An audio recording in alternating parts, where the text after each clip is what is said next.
All right, so let's go over the Unit 8 study guide. Okay, the first question here has to do with total distance versus like position and kind of connecting position, velocity, and acceleration, like in 8.2. Okay, so the first part says, how far did the squirrel travel in the first 14 seconds? So how far did he travel? We're thinking total distance.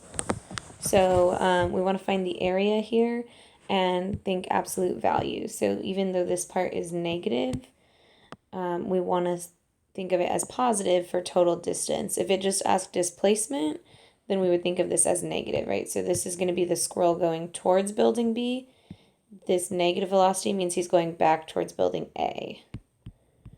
Okay, so finding area here, let's see, we've got 2 by 20, and then so that's 40 divided by 2 for a triangle is 20 here. And then from 2 to 7, so that's 5 by 20, that's going to be 100.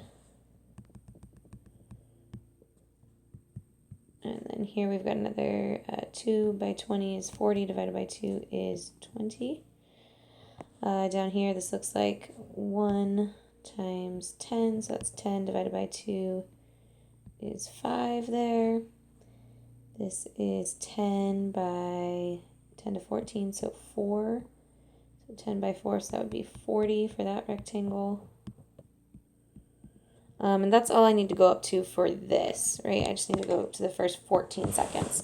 So I'd add that all up. So I don't really have units here, so I don't know if this is centimeters or what. But if I add this up, so 100 plus 20 is 140. Plus another 45 would give me 185 units. Okay, so that's how far the squirrel traveled. Where is the squirrel in relation to building A when t equals 7? Okay, so t equals 7 is right here. So this is positive velocity, so that tells us he's moving towards our positive distance. So he starts at building A and he's going towards building B on a horizontal wire. So this positive velocity is going to mean that he's to the right of building A. Okay, so by 7, he just covered that 120 units. So we could say he's 120 units to the right of building A. Now, if it said that he started at a certain point, like he started at his position was x equals 4 or something like that, then we would need to add 4 onto this, right? This is just how much his position changed. But since he started at building A, it's like he started at 0. Okay, the next one here is the squirrel's acceleration. So just describing the squirrel's acceleration. So if this is velocity, then acceleration would be the derivative of velocity, right? So that's going to be our rate or derivative of velocity here. So if we want to describe it, it looks like I've got some pieces, right? So the slope of each of these is what I want to think about. So from 0 to 2, I guess I'll put it like this. Well, I'll say t in 0 to 2. So from 0 to 2, you went 20 units, whatever, into seconds, whatever this is. So 20 over 2, so his acceleration is 10. Okay, we could pretend it's like centimeters per second or per minute or whatever those units are. And it would be squared, so per minute squared. Okay, but his acceleration is 10. This next part, the velocity is constant. So that means his acceleration is 0. So 2 to 7, his acceleration is 0. And then if we keep kind of moving along, so from 7 to 10, for that interval, his acceleration is negative. It goes down from 20 to negative 10, so down 30 over 3 units of time. So negative 10 for our acceleration. From 10 to 14, acceleration is 0. And from 14 to 16, acceleration is, it goes up 20 over 2, so positive 10. And then the last little piece from 16 to 18 has acceleration equal to 0. That's not quite how a question would probably be worded, but I just wanted you to think about acceleration. I believe there was a question with this that asked you what is the equation for, or a given expression for the acceleration from, say, like time equals 7 to time equals 10. So that would just be this negative 10. But I wanted you to kind of think about the whole graph, what was going on. Okay, the average value different problem now. Okay, looking at the average value of y for the part of the curve which is in the first quadrant. Okay, so average value, remember we want to do 1 over b minus a times the integral from a to b of our function. So I'll just put f of x dx. Okay, that's kind of our general format for average value. In this case, I need to think about when this is in the first quadrant so that I know my bounds. A couple different ways to do that. So if you think about what the first quadrant looks like, so I'm going to take this, I'm going to do my scratch work off to the side here. There's not a ton of space. So I've got y equals 3x minus x squared. Okay, so thinking about what this graph looks like, I know it's going to be a downward facing parabola, and I might just kind of plug in a few points. So if I plug in 0, I get 0. If I plug in 1, that's going to be 3 minus 1, so I get 2.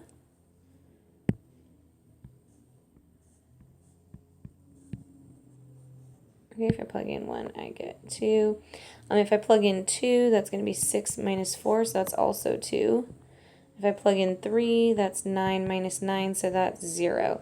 So I'm thinking this parabola kind of has like this upside down U shape right here. The vertex is going to be right in the middle at 1.5. So I could plug in 1.5 to figure out how tall it goes. Okay, if I do that, I get 2.25, so it just really goes a little bit above, which makes sense. It should just kind of be like a smooth curve like this. I think I just put my 3 too far away, but anyways, something like that for my parabola. And again, the problem is I want to find the average value of that function that's in the first quadrant. So I want the average value here. So that tells me, I know it's somewhere between 0 and 2.25, right? I'm thinking maybe somewhere like, I don't know, somewhere here-ish. Like it's somewhere in the middle. I'm thinking the average y value. So something around between maybe close to 1 or between 1 and 2 would sound reasonable here as a final answer. But when I set this up, I know my bounds now at least are going to be from 0 to 3. Okay, so that's going to be my a and b here. So it's going to equal 1/3 times the integral from 0 to 3 of 3x minus x squared dx. Okay, I decided I'm just going to do all my scratch work over here. It's getting a little crowded. So if I integrate this, that's 1/3, and then 3x would come from 3x squared over 2. X squared comes from x cubed over 3. I'm evaluating from 0 to 3. So I plug in 3 first. That's going to give me 3 times 3 squared, which would be 27 over 2. Minus 3 cubed is also 27, but over 3. And if I plug in 0, I get 0. This is going to be 27 over 3 is just 9, or 18 over 2. So that's going to give me 1/3 times 27 over 2 minus 18 over 2, which is 1/3 times 9 over 2. Gives me a 3. So overall, I get an average value of 3/2, which again sounds great. That's 1.5. That's telling me the average value is right there. That seems pretty reasonable. That's the average y value. Okay, so looking at the next one. Okay, now I have a velocity given by v of t, blah, blah, blah. I want to know if the particle is at x equals 4, when t equals 0, what is the position of the particle when t equals pi halves? So I know I want to go from velocity to position. That tells me I want to integrate. So I'm going to start by integrating this, integrating sine of 2t dt. If I integrate from 0 to pi halves, that's going to tell me how much the position has changed. And then I know its position started at 4. So at 0 it was 4. If I add, so it's my initial position plus how much the position changed is going to equal that final position when t equals pi halves. Okay, so I guess this is x. Okay. So now I just need to integrate. So if I integrate sine of 2t, I know that that's going to come from cosine of 2t, but let's think about it a little bit. If I take the derivative of cosine, I get negative sine, so I need to have a negative here.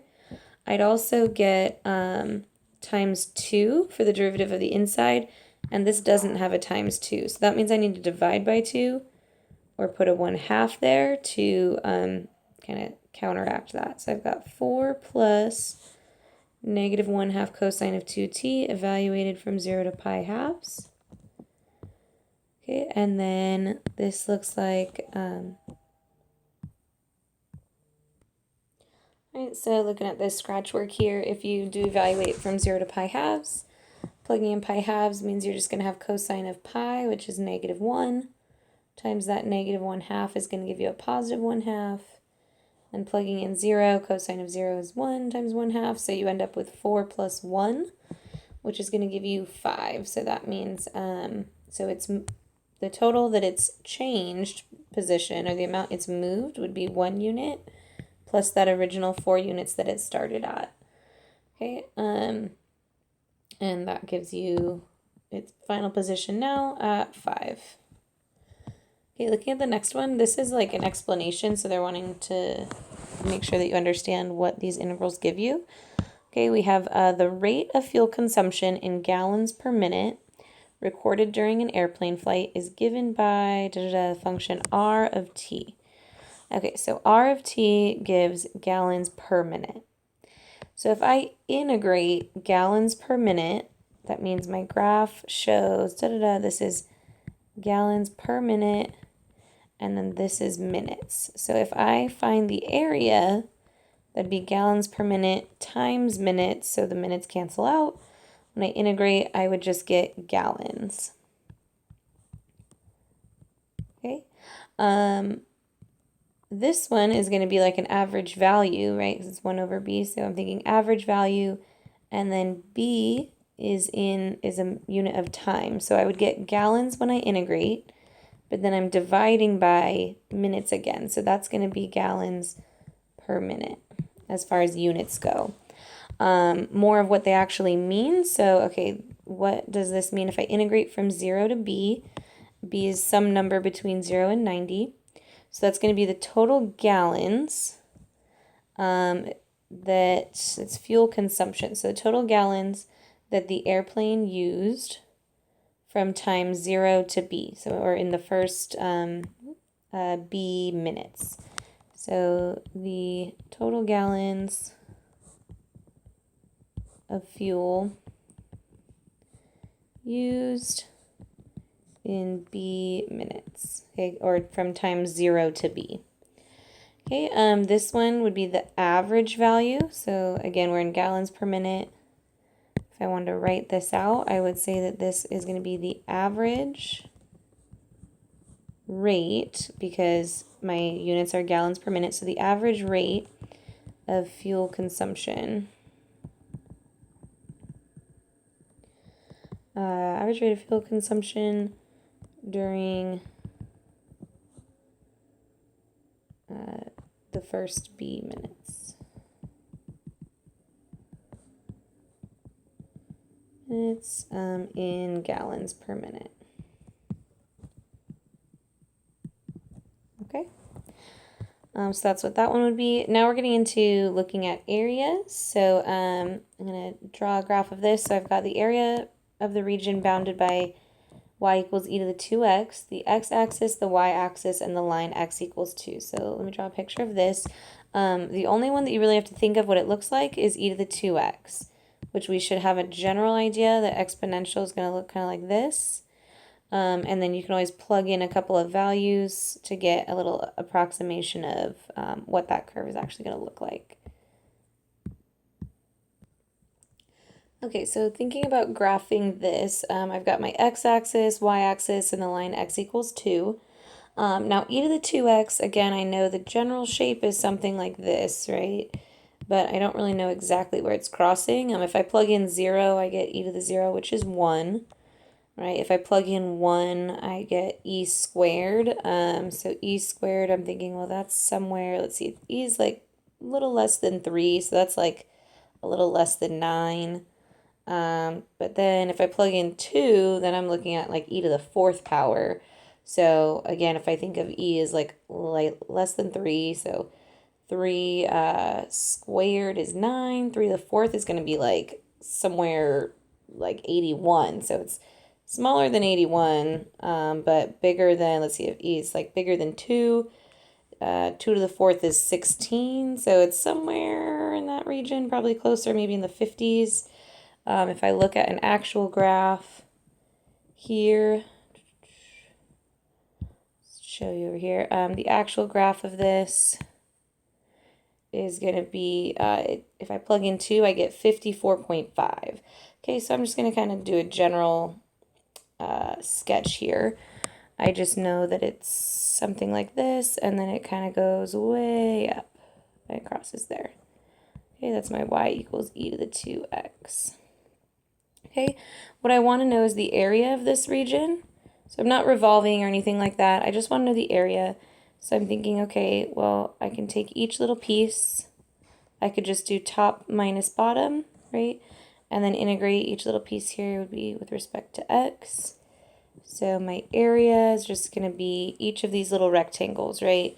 They're going to have a very, very small width, and then the height of each rectangle is just whatever this y value is. So I'm just going to integrate e to the 2x. It'd be like minus 0, right? Because that's the bottom function, is just the x-axis. Then I'm integrating x values. So that's just going to be from 0 to 2. So I really don't need to know exactly where that point is. I just need to have a general idea of this picture and just realize that it is above the x-axis, really. Okay, once I do this, let's see, did it want me to actually solve? Find the area of the region. Yeah, so let's integrate this. Now, e to the 2x, I can think, well, I know derivative of e is kind of nice because it's like the same thing, right? But if I take the derivative of e to the 2x, I would get e to the 2x times 2, right? Because I'd multiply by the derivative of that for chain rule. So I need to account for that because there's not a 2 here, so I need to multiply by 1/2. Okay, if you're not feeling super comfortable with that, then you would do u substitution here and make u equal to 2x. Okay, from there I'm going to evaluate that from 0 to 2. So it's going to be 1/2 times e to the 4th minus e to the 0, which is just 1/2 times e to the 4th minus 1. And that's really the simplest that I can write it. All right, looking at the next area problem, we have, it looks like we're going to look between y values. Looking at x equals y squared on the right, and, on the left, x equals y squared, and on the right, x equals 4y minus 3. So let's go ahead and sketch this region. All right, it tells us in the first quadrant, so I know I'm going to have a picture kind of like this. I also know I'm going to go to 9 because my y values are from 1 to 3. So if I just kind of plug in those 3 y values, the 3 whole numbers, 1 squared gives me 1. Right, 2 squared would give me 4. Kind of like reverse plotting these though, right? Because in this case, I'm putting in a y and getting out an x. If I put in the y value 3, I'm going to get 3 squared, which is 9. Okay, so something like that. Remember, this is like basically a sideways parabola, right? So that tells me it's going to be something like this. Okay, in between there. And then my other line here is 4y minus 3. So if I plug in 1 there, 4 times 1 is 4, minus 3 is 1. So they cross there. This should go on the right of it. So if I plug in a couple more points, let's see, if I plug in 2, 4 times 2 is 8, minus 3 is 5. So at 2, this line's going to be at 5. And then if I plug in 3, 4 times 3 is 12, minus 3 is 9. So they're going to cross back again there, which kind of makes sense. It should make like this enclosed region. So if I make a try here, make a nice straight line, sort of. All right, I think that's as good as I'm gonna get. This graph probably would have been a little better on graph paper, but that's gonna have to be good enough. So, or really I could have made my scale a little bit differently so it's not such a thin region, but oh well. So if I look at area here, now we could switch this and do top minus bottom, and I could go from 1 to 9. But these functions are already in terms of y, so I'm thinking I might as well go along the y here for my area. Now, if I take a little piece of area, okay, a little rectangle, I'm going to do right minus left. So that's hitting the red minus the purple. Red, this is my x equals 4y minus 3. And then the purple is my x equals y squared.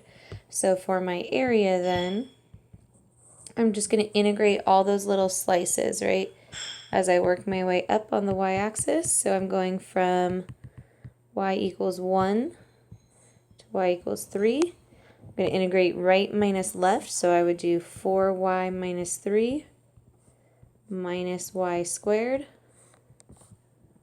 And those little slices have width dy, right? So that's my integral there, and then I would just go ahead and solve this. I'd probably rewrite it first, just in decreasing degree. And then integrate each piece. So negative y cubed is going to come from negative y squared comes from negative y cubed over 3. Then 4y would be 2y squared. Going to evaluate that from 1 to 3.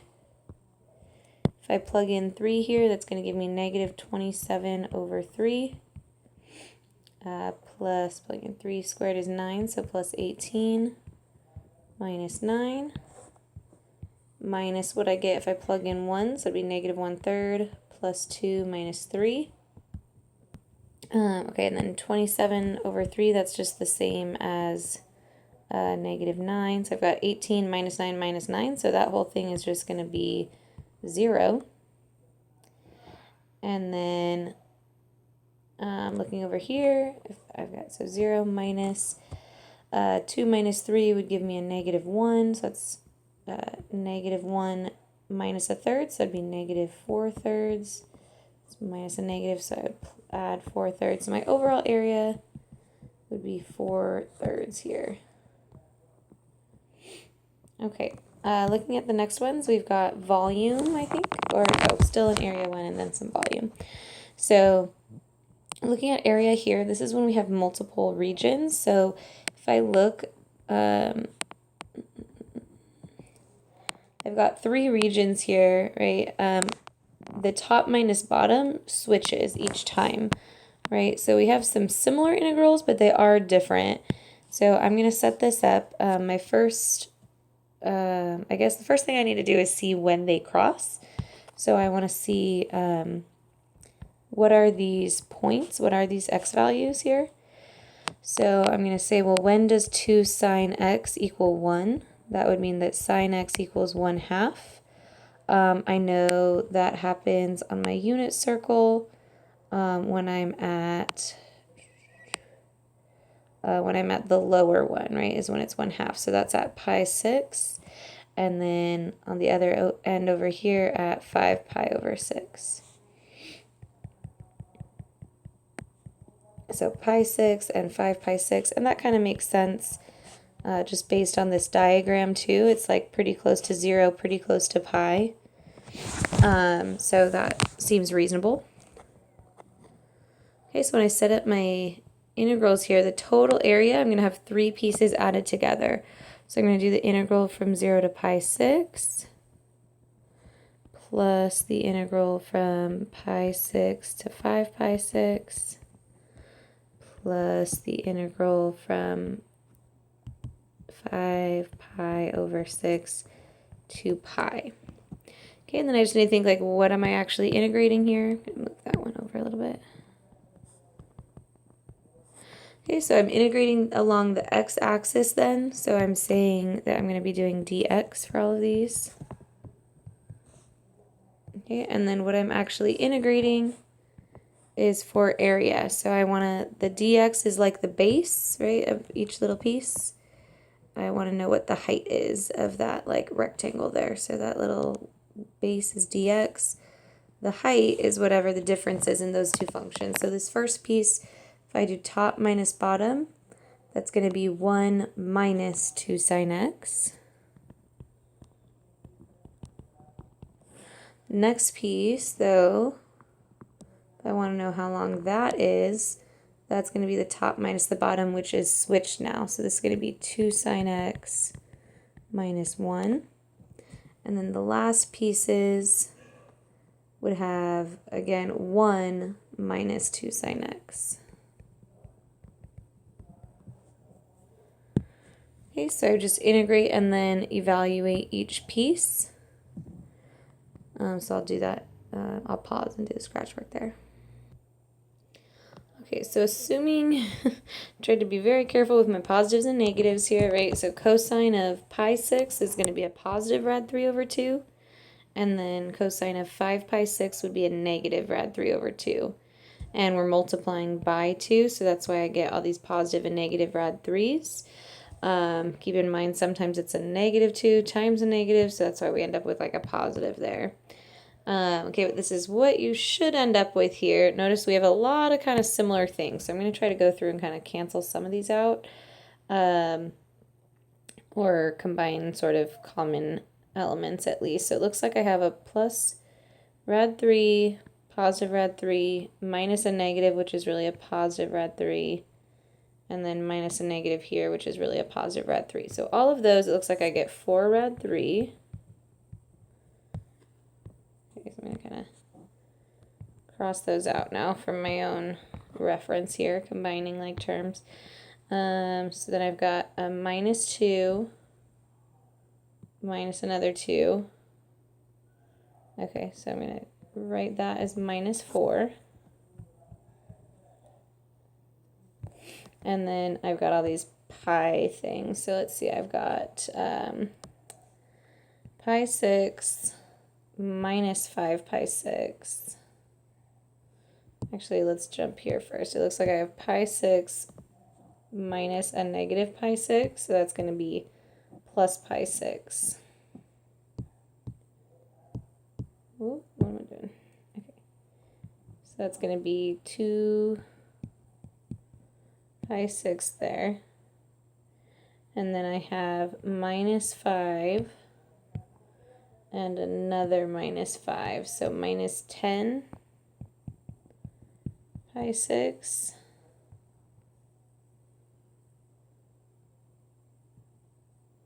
So that's going to be negative 8 pi over 6. Okay. And then I have, so I've counted that, counted that, counted that, counted that. All I have left is plus pi. So that's going to, if I do plus, that's like plus 6 pi over 6. So that's going to give me negative 2 pi over 6 after all of that. So negative pi thirds.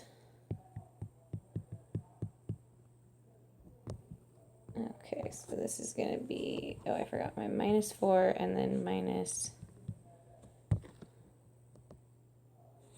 pi thirds. Okay, so that should be my total area there. Okay, I also want to show you guys, if you did have a calculator for a question like this, you wouldn't need to split it up into 3 integrals. What you could do is just use absolute value, because that's essentially what we're doing, is we're switching it, because this would show up as a negative area, then a positive, and then a negative, right? If we always kept the same top over bottom. So that's why we switch it to account for that. But if you look, so I have this already typed in on Desmos, if you actually just go from 0 to pi and you do the absolute value, if you do the absolute value, you get 1.88, which our exact answer that we have here, the 4 rad 3 minus 4 minus pi thirds, you can see is the same answer. So if it were a calculator question and you had separate regions like this, you can account for that switching of the top and bottom by just using absolute value here. Okay, if we take it away, if I don't have absolute value, just notice how that's going to be a different value, because some of those areas are negative. Oh, it's not liking because I don't have parentheses. So obviously we get a different area, so that's saying it's negative 0.85 because the 1 minus 2 at 2 sine x are these pieces on the side. So that's saying, so those it's calculating as positive, but then this one it's calculating as negative. So this is a bigger area. So that's why we had a negative overall if we don't do the absolute value. Okay. So moving on to this one, we have a base of a solid in the first quadrant. We've got a parabola, a line, and the x-axis. We want to find the volume using cross-section. So I'm going to pause and draw this picture off to the side. Okay, so that's kind of what our region looks like. Now we're going to make cross-sections that are, let's see, this said squares and perpendicular to the x-axis. So perpendicular to the x-axis means we're going to take pieces like this, and then it's going to have a small little width to it. I would call that dx. Okay, and then if I take it and flip it on its side, because we're making a 3D image here now, so that cross section is going to be the base of a square. Okay, so if you could picture, we've got, if I kind of look at this at an angle or try to kind of make it 3D, it would be standing up like this. Okay, the little squares that I would be finding the area of. Okay, and then we're putting all of those together, those areas together to make a volume. So remember, the first thing I need to do is find the area of just one cross section. Well, after I visualize the region. Okay, the area of just one of these is going to be the side squared. So what is the length of that side? Well, I know this side right here is just going to be the top minus the bottom, which in this case is going to be this y value, 4x squared. And then minus the bottom is just the x-axis, so minus 0. That's going to be my side length, and then I'm going to square that. So the area of each square is equal to that. Or, of course, if I clean this up, that's just going to be 16x to the 4th. Okay, so that's each square. Now, if I integrate, if I add up all of those square slices, I'm going to get the volume. So I want to add up all of these little squares. Again, so when I'm making these lines, they're really coming out as, those are really producing 3D squares, right? Each one is a 3D square. I'm going to add all of them up to get a volume here. So I'm going to go from 0 to 1 along my x values. I'm going to add up the area. So I'm adding up the 16x to the 4th for each x, each little increment in x that I move. Okay, so that would be it for my integral here. And then I can solve this. That's just going to come from 16x to the 5th over 5. I evaluate from 0 to 1. Plugging in 1 is just going to be 16 fifths and then minus 0. So just 16 fifths would be the volume of my solid here. So it'd be units cubed now. Okay, so not just the 2D, but I'm actually getting like a 3D solid here, right? All of these pieces are coming out of the page. Okay, so I hope that that's clear and how this is a little bit different now. Okay, so that's first one with cross section. We have another one here looking at, again in the first quadrant, we're looking at y equals x cubed and the x-axis for x from 0 to 1. We're going to do cross sections that are semicircles. So I'll go off to the side and set this one up too. All right, so my setup is going to look something like this. I know if I plug in 1 here, I get 1 cubed, which is just 1. So that tells me that these are going to cross pass at that point. Okay, this kind of goes dramatically up and then like that afterwards, but that's our region. Okay, we're in the first quadrant, so that tells me I'm going to be bounded below by the x-axis. And then I'm only looking from 0 to 1, so that's why I have this stopping point here at x equals 1. Okay, now each cross-section is perpendicular to the x-axis, so I'm going this way. Okay, which means each width is going to be dx. And then the shapes, if I were to look at them on the side, that is the bottom of a semicircle.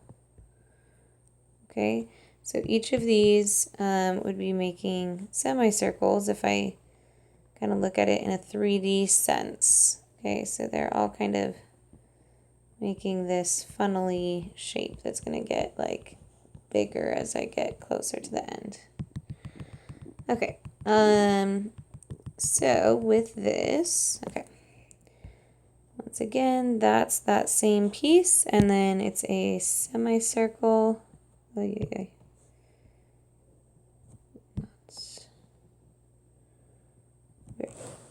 Okay, good enough. So each one of these is a semicircle. Now the area of a semicircle is going to be 1/2 pi r squared. Biggest mistake with semicircles is that this is not the radius, right? The radius is only going to be half of that.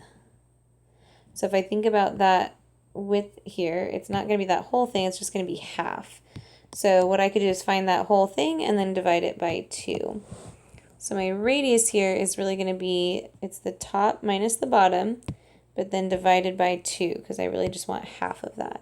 So it's going to be x cubed minus 0, so the top minus that bottom, divided by 2, which is really just x cubed over 2. Okay, so that's my radius.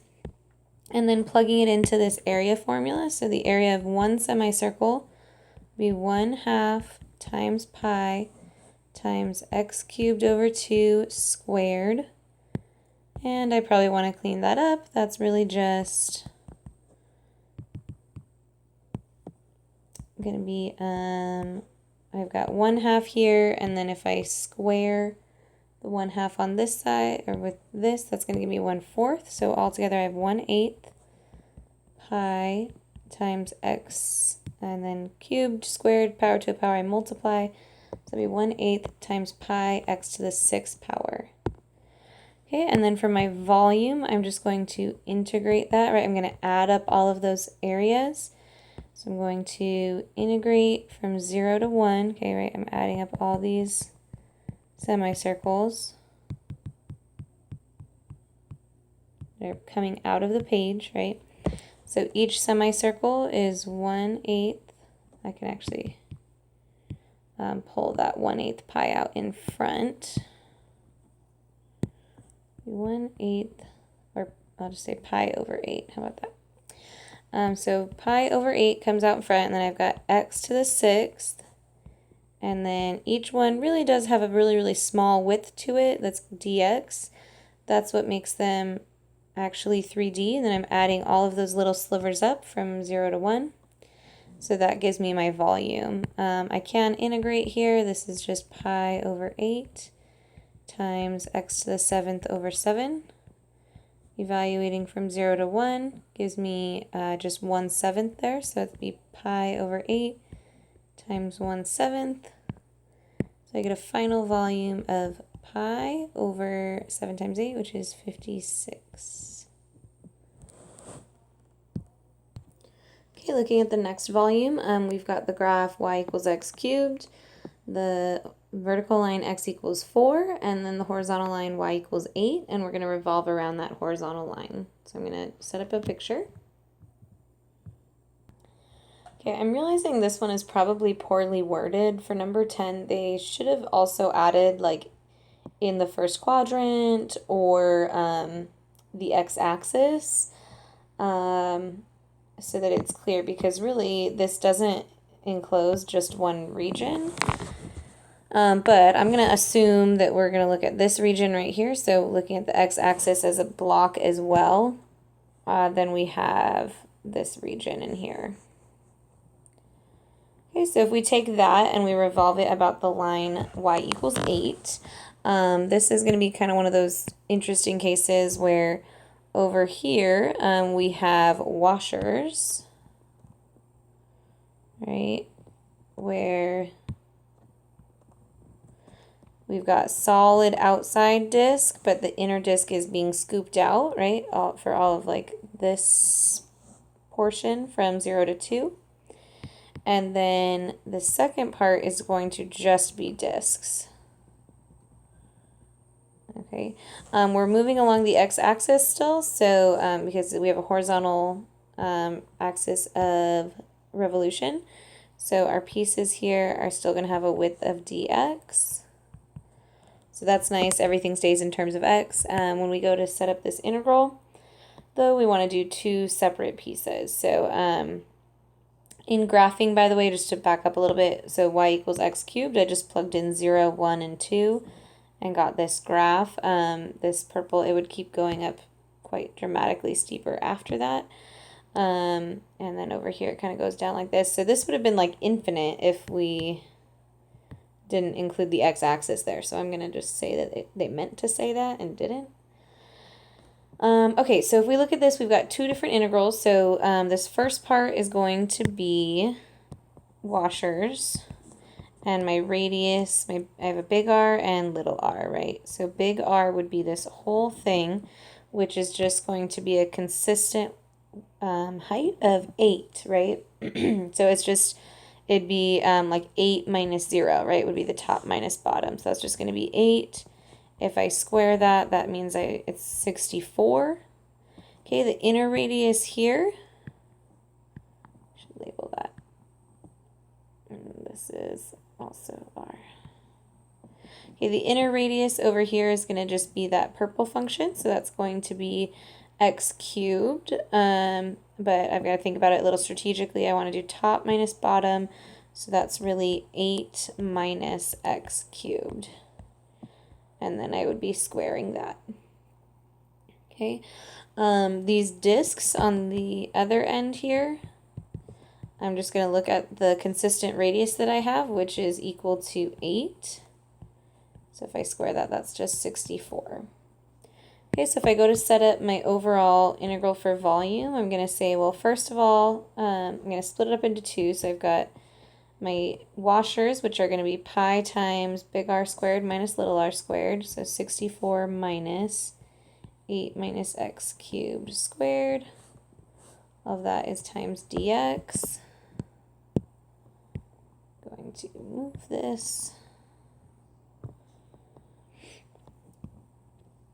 Okay, so all of that times times dx, and that's going to be from 0 to 2. And then I would add on my discs, which go from 2 to 4, and that's just 64 dx. Okay, and then I would integrate. I'm not going to integrate these by hand. You certainly could to practice, but I'm going to stop there because the setup is really the more involved part here. Okay, on your test, I'll probably just have you set up most of them, maybe do one or two that are a little easier, something like this. Okay, I would expect you to be able to integrate by hand. But this one, we'll leave at that.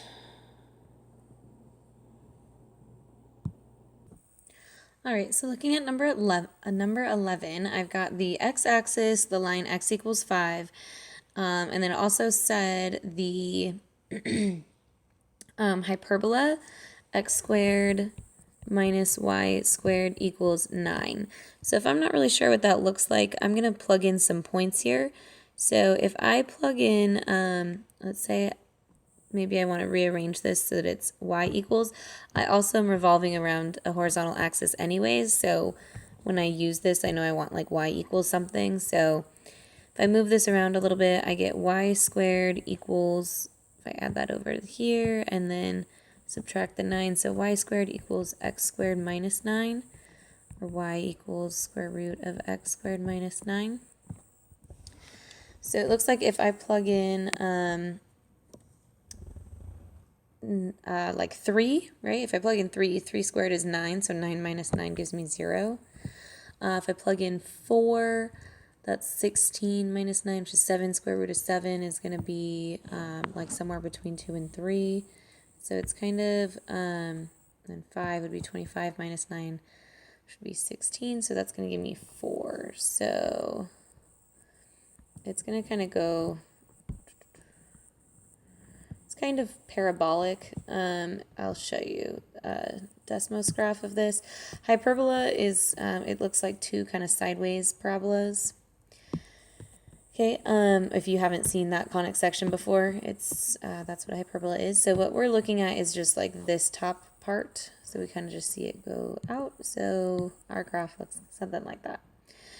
Okay, so we have this region that's created, and we're going to take pieces and revolve them around the x-axis. So what I want to do is figure out what the size of this is. This one's actually probably easier than the last one. So again, my width is going to be dx. My r here for these discs, it's just discs the whole way, right? So my r is just going to be top minus bottom. The hardest thing here is probably rewriting this just to get an actual function of y equals.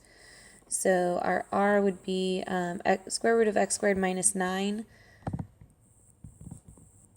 And then minus 0, if you want to think about that, like it's just that the bottom is just 0. So that, if I square that, that's just going to give me x squared minus 9. So my volume, I can write as, remember this is disk, so I've got the pi r squared. So pi times x squared minus 9 dx. And that would go along the x values from 3 to 5. And I could integrate this, but I think I will leave it at that. Okay, let's look at number 12. Okay, so here's my region for this one. Y equals x minus 1 is just a line. The y-intercept is negative 1, and it goes, has a constant slope of 1. It's going to intersect the line x equals 10 at 9, right? Because if I plug in 10 here, 10 minus 1 is 9. So then my region looks like this. It also says the x-axis, so I'm just looking at that part. And I want to revolve or rotate this around that vertical line x equals 10. So I'm thinking that means I'm going to have discs that look like this. Okay. So each little disc that I'm stacking on top of each other is going to look like this. Notice they're all solid. Okay, so this is discs, not washers. There's no space over here, right? Like between the region and the axis of revolution. So I have a solid disk here. My r is going to be right minus left, so that's going to be 10 minus x minus 1. Oh, no, it's not. It's going to be 10 minus, why is that wrong, right? Because I want this to be an x value, some x, right? So I need to solve this for x. So that means I have x equals y plus 1. My widths are going to be dy, so it's another thing that clues me into the fact that this needs to be, my radius needs to be in terms of y. All right, so I've got 10 minus y plus 1, and I'm going to square that. This is just, if I distribute that negative, that's going to be 10 minus y minus 1, or I could say 9 minus y. So 9 minus y squared is what I get for my r squared. And then setting up the volume here, I'm just going to integrate that. I'm going to do pi r squared. So pi times 9 minus y squared dy. And since I'm using y values, I want to go with my y values, which are from 0 to 9. There. Okay, again, I'm just going to go through and set these up. This is already quite long, so I'm not going to integrate this. If you were going to integrate, you would need to actually square this out and then integrate each piece. Okay, but the setup is kind of the more important part here. All right, for number 13, this is the region that we should have created. So we're looking at y equals x squared. That's going to be a parabola. My parabola is not the prettiest, but it's okay. So when I plug in 0, 1, 2, and 3, I kind of get this shape, right? I know 3 is a good number to go to because y equals 3x. 3 times 3 is also 9, so that's where they're going to cross. So I've got the, excuse me, this line and parabola. Got the region that is formed or bounded by them, and I'm going to revolve around this line way over here that's x equals -3. Okay, so if I'm revolving around here, that means I've got like little discs that are going like this and then revolving around. So I'm going to make like an arbitrary disc here. Okay, and actually I should rephrase, this isn't a disc, this is a washer, right? So it's if you can kind of picture what this would look like going around, forming this kind of open, this is kind of like that one shape, like the open cones from PE, if that kind of makes sense, or like a bowl, but with a circle opening on the bottom.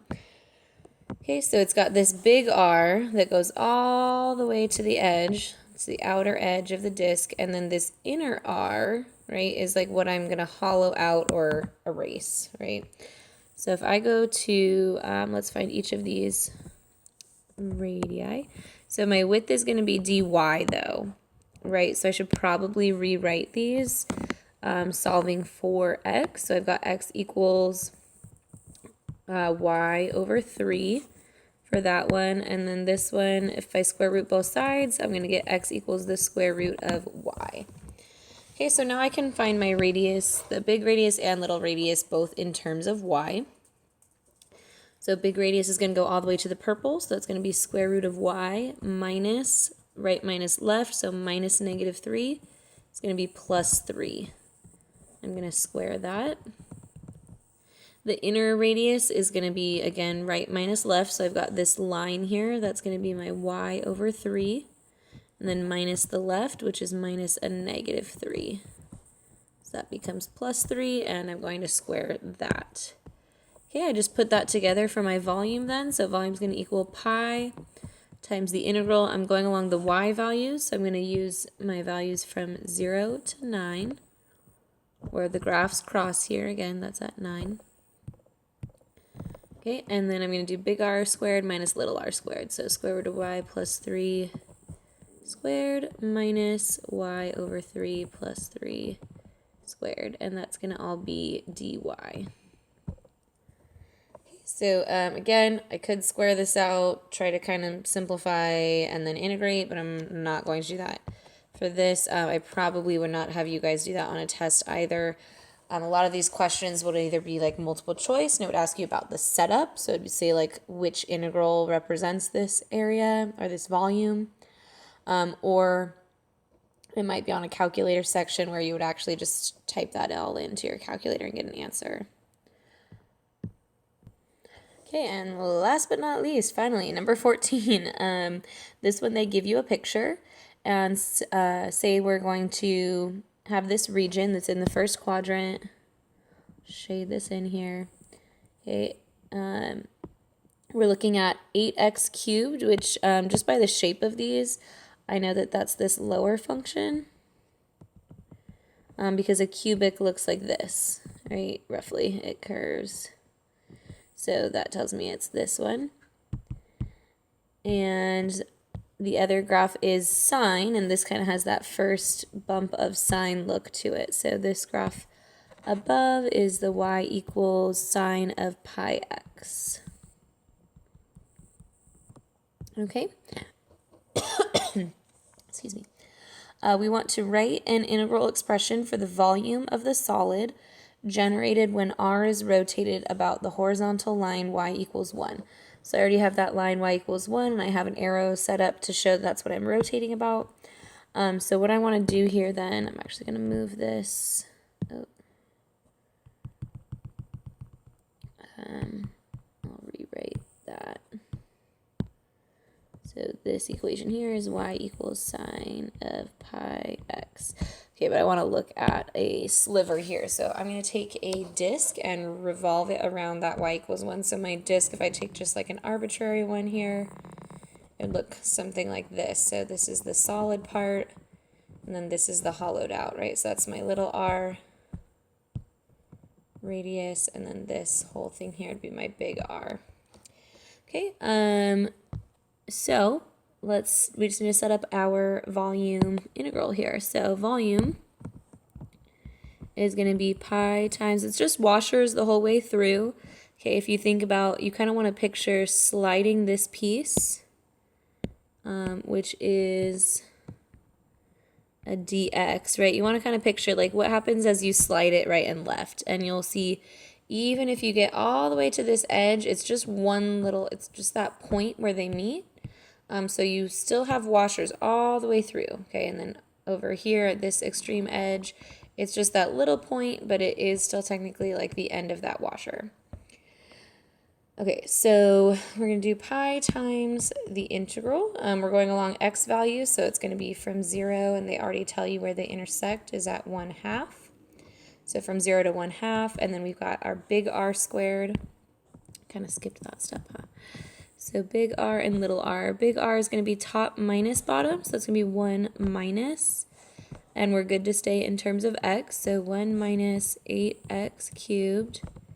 That's going to be squared. Little r is going to be, again, 1 minus, because it's top minus bottom. And the bottom function here is our sine of pi x squared. And then I'm just going to put those into my volume. So that's going to be 1 minus 8x cubed all squared minus little r squared, all of that, times dx. So that would be our answer for writing an integral.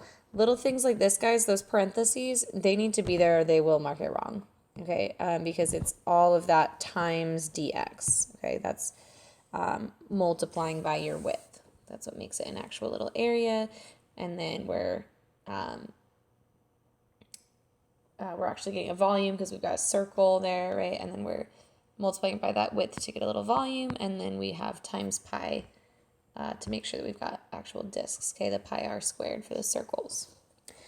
Okay, so that is it. I apologize that this is so long, but hopefully if you had any questions on it, you were able to get them answered by kind of fast forwarding to a certain part in this. So good luck. We can keep going over this. I'll answer more questions on Monday and then test on Wednesday.